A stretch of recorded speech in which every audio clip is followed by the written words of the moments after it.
Hello everyone, कैसे हो आप सब। आई होप कि आप सब अच्छे होंगे।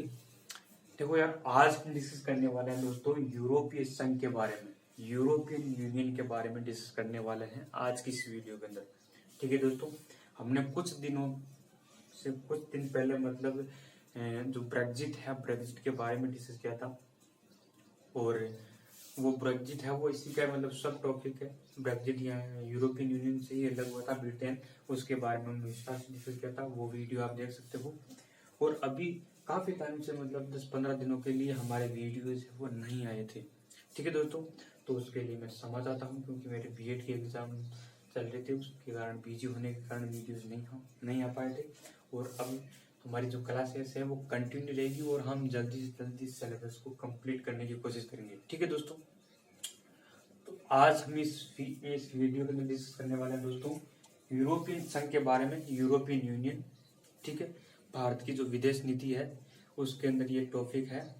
और 2-4 टॉपिक ऐसे बचे हैं, जैसे भारत की विदेश नीति का जो मेन टॉपिक है वो बाकी है, और 2-4 ऐसे जो यूनियन के टॉपिक है वो बाकी है। उसके बाद हमारी यूनिट कंप्लीट हो जाएगी और उसके बाद हम इंटरनेशनल रिलेशन, अंतर्राष्ट्रीय संबंध है वो यूनिट स्टार्ट करेंगे। और भारत के अंदर जो राजनीतिक संस्थाएं हैं, यूनिट नंबर 7, उसके अंदर भी हमने काफी टॉपिक है वो कंप्लीट कर लिए थे। जो आयोग है, कमीशन है विभिन्न, वो हमने कंप्लीट कर लिए थे। और संविधान वाला जो पोर्शन है वो बाकी रह जाएगा, तो मैं आपको जल्द से जल्द करवा दूंगा। ठीक है दोस्तों, तो आज की इस वीडियो में हम डिस्कस करेंगे दोस्तों यूरोपीय संघ के बारे में। हम डिस्कस कर लेते हैं तो इसका मुख्यालय कहाँ पर है, इसकी स्थापना कब हुई थी, और स्थापना को लेकर ऐतिहासिक पृष्ठभूमि क्या है, इतिहास के अंदर इसका पहले प्रादुर्भाव कैसे हुआ, कैसे निर्माण किया गया था इसका।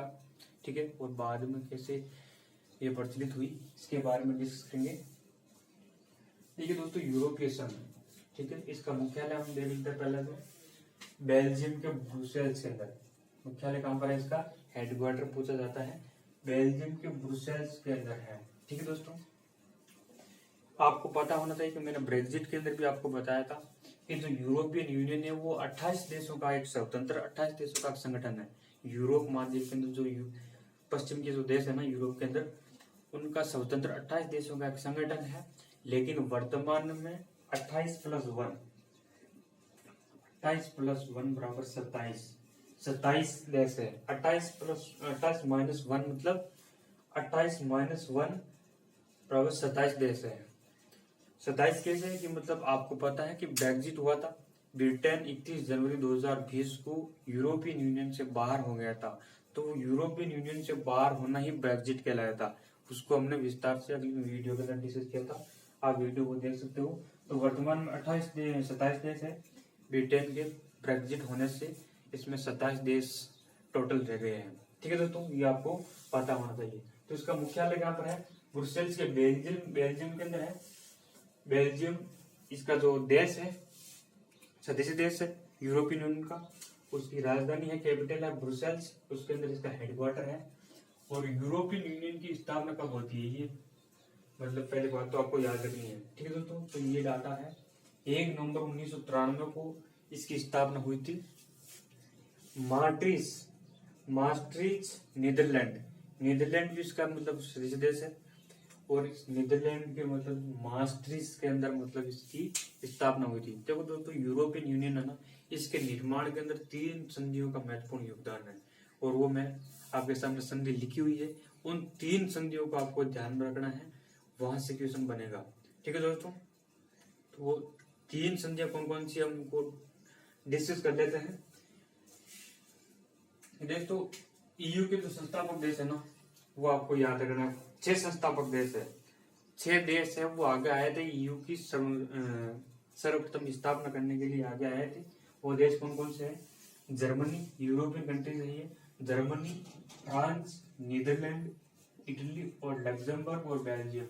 ये जो 6 कंट्री है ना, इन 6 कंट्रीज ने ईयू की स्थापना की थी। और ईयू उसमें बना नहीं था। ईयू की स्थापना करने के लिए इन्होंने इसी नाम का ग्रुप बनाया था। ठीक है दोस्तों, ये समुदाय है। पेरिस संधि के अंदर, पेरिस संधि हुई थी 1951 के अंदर। कब हुई थी ये जो संधि है ना, वो आपको ध्यान रखना दोस्तों इम्पोर्टेंट है। रोम की संधि हुई थी 1957 के अंदर, और मास्ट्रिच की संधि है 1993 के अंदर हुई थी, और इस मास्ट्रिच संधि के तहत मतलब ईयू बना था। ठीक है दोस्तों, तो पेरिस की संधि 1951 के अंदर हुई थी, और ECC European coal and steel community, European coal and steel समुदाय, इसके तहत मतलब इस नामकरण से मतलब इस संधि की स्थापना हुई थी। और इसका नामकरण पहले क्या था, पहले ईयू नहीं था, ठीक है, यूरोपियन यूनियन नहीं था, पहले किस नाम से जाना जाता था शुरुआत के अंदर, इस नाम से European coal and steel community, ठीक है, इस नाम से मतलब इसकी स्थापना हुई थी। और पेरिस संधि के अंदर मतलब ये डिसीजन लिया था कि हमें मतलब यूरोप महाद्वीप का जो विकास है, ठीक है दोस्तों, उस विकास को बढ़ावा देने के लिए, ठीक है, व्यापार को बढ़ावा देने के लिए, और यूरोप महाद्वीप है उसके अंदर जो सदस्य देश है वो आपस में आवागमन कर सके बिना मुक्त वीजा मुक्त आवागमन कर सके, एक दूसरे देश में जा सके, और एक मतलब जो यूरो मुद्रा है वहां की आपको पता है यूरोपियन यूनियन की मुद्रा है यूरो करेंसी, तो वो करेंसी है वो सभी देशों की एक ही करेंसी हो। ठीक है दोस्तों, तो इन उद्देश्यों को ध्यान में रखकर मतलब इस समुदाय की स्थापना की थी। ईसीसी आपको ध्यान रखना है, इसकी फुल फॉर्म में European coal and steel community, ठीक है, यूरोपियन कोयला एंड इस्पात समुदाय, इसकी स्थापना हुई थी। और पेरिस संधि 1951 के अंदर इसकी स्थापना हुई थी। उसके बाद होती है रोम की संधि, ठीक है, रोम की संधि हुई थी 1957 के अंदर। पेरिस संधि आपको कंप्लीट हो जाना चाहिए कि 6 देश है, Germany, France, Netherlands, Italy, Luxembourg और बेल्जियम, इन 6 देशों ने मतलब पेरिस संधि के तहत 1951 में European coal and steel community की स्थापना की थी। और रोम संधि है ना, रोम संधि के तहत 1957 के अंदर, रोम संधि कब हुई थी 1957 के अंदर, और इसका जो नाम है ना European coal and steel community, ये बदलकर मतलब ईईसी कर दिया। इसका पूरा नाम क्या है, यूरोपियन इकोनॉमिक कम्युनिटी, यूरोपियन आर्थिक समुदाय, मतलब इसका नाम परिवर्तन हो गया। ठीक है दोस्तों, की संधि के तहत, रोम की संधि के तहत। ये जो मैं चीजें बता रहा हूँ ना आपको, ये आपको एज इट इज याद रखनी दोस्तों, एग्जाम में पूछा जाता है कि मतलब यूरोपियन इकोनॉमिक कम्युनिटी है वो कौन सी संधि के तहत नाम परिवर्तन हुआ था, किस संधि के तहत बना था, तो ये चीज आपको ध्यान रखनी है। और रोम की संधि होती है 1957 के अंदर, यूरोपियन इकोनॉमी एंड कम्युनिटी बना था। और अंत में होती है मैस्ट्रिच संधि, मैस्ट्रिच संधि है वो 1993 के अंदर होती है। मैंने आपको बताया था कि इसकी स्थापना कब हुई थी, 1 नवंबर 1993 को मैस्ट्रिच नीदरलैंड के अंदर। ठीक है दोस्तों, और ये नीदरलैंड के अंदर होती है संधि। और इस संधि के अंदर फैसला क्या किया गया था, इस संधि के अंदर फैसला किया गया था कि भाई जो यूरोपियन यूनियन है ना, यूरोपियन इकोनॉमिक कम्युनिटी है, इसका नाम बदल के है ना हमें यूरोपियन यूनियन करना चाहिए। वर्तमान में आपके सामने है ना यूरोपियन संघ, इसका जो अस्तित्व है कब आया था, 1993 की जो संधि हुई थी मैट्रिज की संधि। इस मैट्रिज की संधि के अंदर डिसीजन लिया गया था कि जो यूरोपियन इकोनॉमिक कम्युनिटी है इसका नाम बदलकर हमें यूरोपियन यूनियन करना है। मतलब यूरोपियन यूनियन एक 28 देशों का स्वतंत्र 28 देशों का संगठन होगा, और इसकी मुद्रा है यूरो, इसकी मुद्रा है वो यूरो है, इसको बनाया गया था। किस संधि के तहत, मार्ट्रेज संधि के तहत यूरोपियन यूनियन बना, और मुद्रा है वो यूरो। यूरोपियन यूनियन की जो करेंसी आपको पता है अभी क्या है, यूरो है, वहां का जो व्यापार है वो यूरो करेंसी के अंदर होता है, तो मुद्रा को यूरो किया गया था। ठीक है दोस्तों, ये चीज आपको ध्यान रखनी है। समझ में आ गया, इतनी चीजें आपको समझ में आ जानी चाहिए। ठीक है दोस्तों, और इसकी जो बैठक है ना वो कितनी बार होती है साल में, 4 बार होती है। ठीक है, 4 टाइम सदस्य देश है उनकी बैठकें होती है, वर्ष के अंदर 4 बार होती है। और नीति निर्माण, यूरोपियन यूनियन है वो नीति निर्माण, कानून निर्माण, बजट संकट करने से संबंधित पर फैसले लेते हैं। ठीक है दोस्तों, तो यहाँ तक मतलब आपके समझ में आ जाना चाहिए।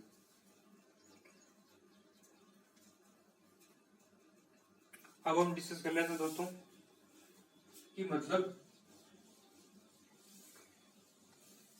इसका उद्देश्य क्या था। ठीक है,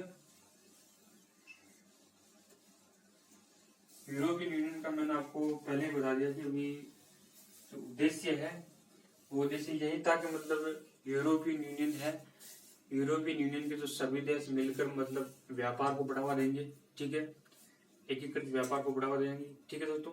और वहाँ की जो करेंसी है वो जो मुद्रा है वो यूरो है, वो सभी देशों की मुद्रा है वो यूरो है, उसके अंदर व्यापार हो और आवागमन को मतलब बढ़ावा देना, ये भी मतलब इसका महत्वपूर्ण काम था।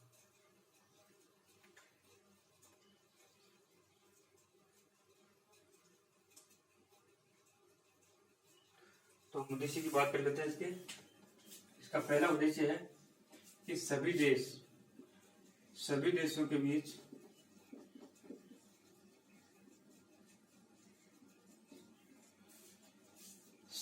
के बीच समान मुद्रा को बढ़ावा दिया जाएगा, ठीक है, समान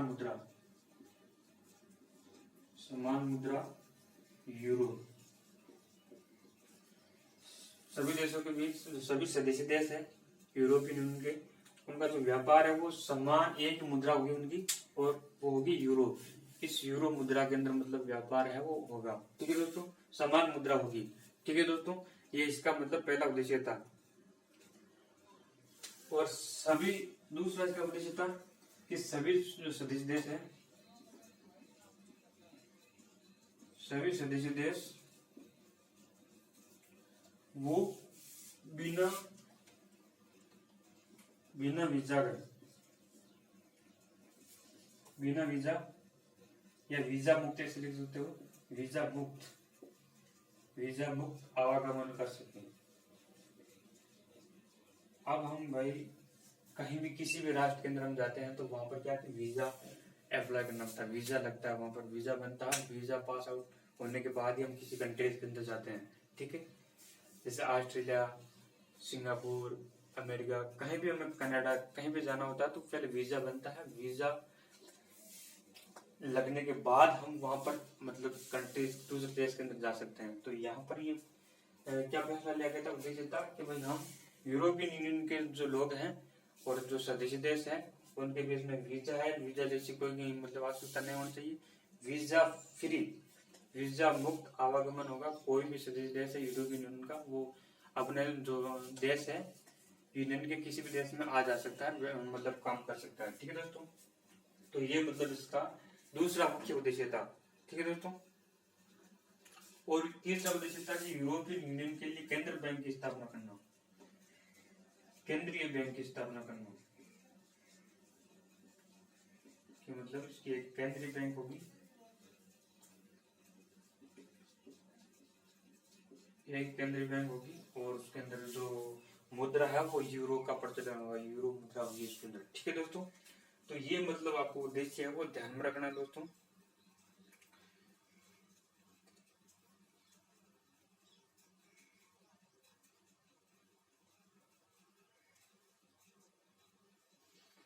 ये आपको मतलब उद्देश्य है वो इसके ध्यान में रखना है, एग्जाम में यहाँ से क्वेश्चन है वो पूछा जा सकता है, ठीक है दोस्तों।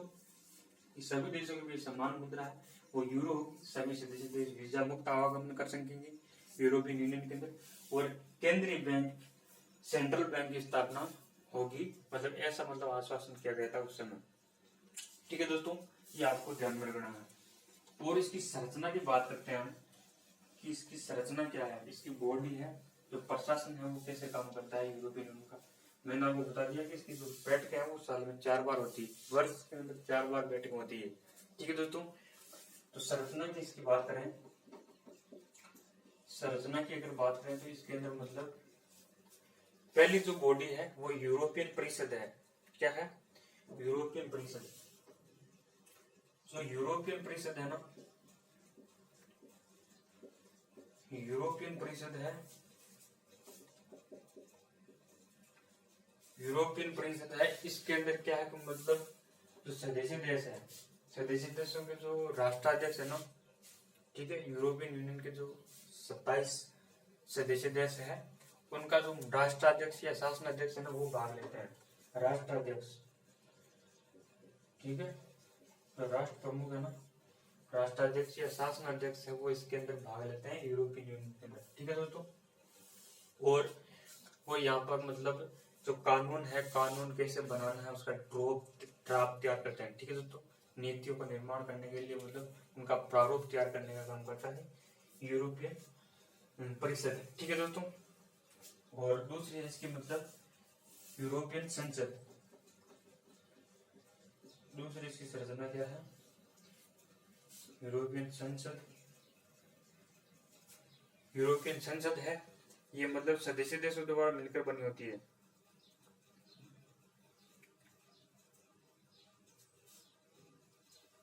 ठीक है दोस्तों, उनके जो सदस्य है उनका मतलब प्रत्यक्ष रूप से निर्वाचन होता है। सदस्य देशों द्वारा प्रत्यक्ष चुनाव करके इनको निर्वाचित किया जाता है। ठीक है दोस्तों, यूरोपियन संसद के सदस्यों को। ठीक है दोस्तों, और इसका काम क्या है, मतलब कानून का निर्माण करना। जैसे भारत के अंदर संसद है वो कानून का निर्माण करती है। ठीक है दोस्तों, पहले वहां पर बिल पास होता है, फिर कानून का निर्माण होता है। ठीक है दोस्तों, तो संसद है मतलब क्या काम करती है, कानूनों का निर्माण करना। ठीक है, कानून और नीतियों का निर्माण करना मतलब इसका कार्य है।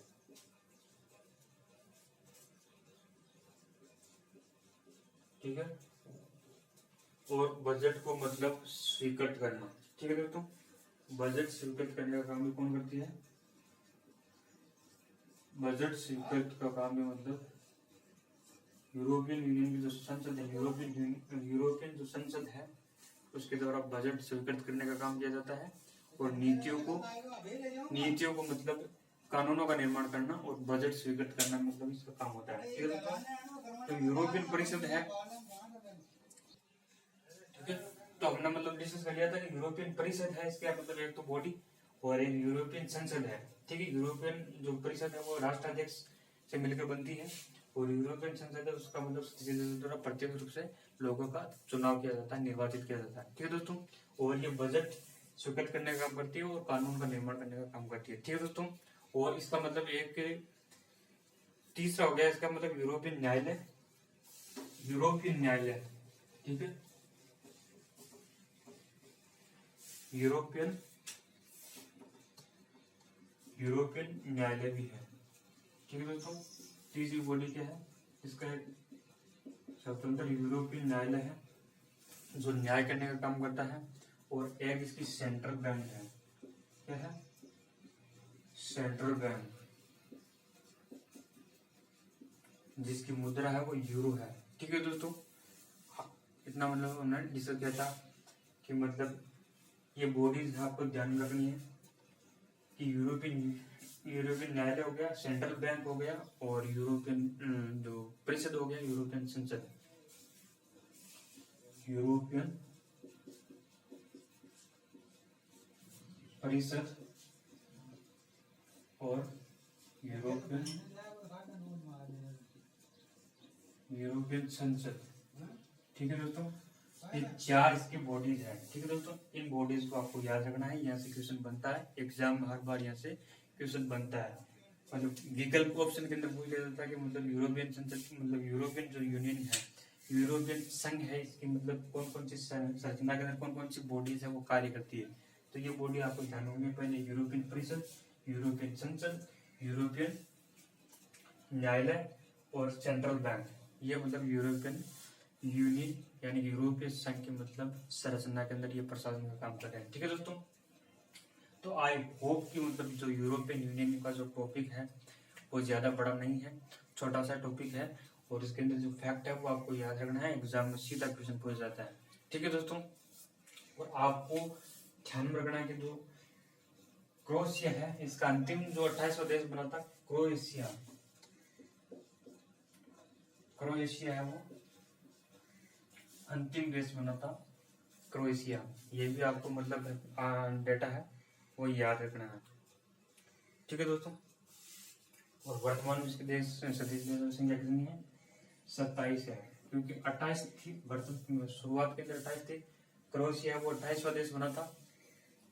ठीक है, और ब्रिटेन के ब्रेक्जिट होने के कारण मतलब इसके देशों की सदस्य संख्या वो 27 हो गई, क्योंकि ब्रिटेन के ब्रेक्जिट होने से मतलब ये कम हो गया, इसलिए मतलब इसकी सदस्य संख्या वर्तमान में कितनी है, 27 हो गई। और ब्रेग्जिट मैंने आपको पढ़ाया था 31 जनवरी 2016 को, 2020 को मतलब ब्रिटेन है वो पूर्ण रूप से मतलब यूरोपियन यूनियन से बाहर हो गया। ठीक है दोस्तों, तो ये मतलब आपका टॉपिक था यूरोपियन यूनियन। आपको समझ में आया होगा, समझ में आया चैनल को like subscribe and bell icon को प्रेस कर लो, जिससे कि मतलब नेक्स्ट नोटिफिकेशन है वो आपको मतलब यहाँ से मिलता रहे। ठीक है दोस्तों।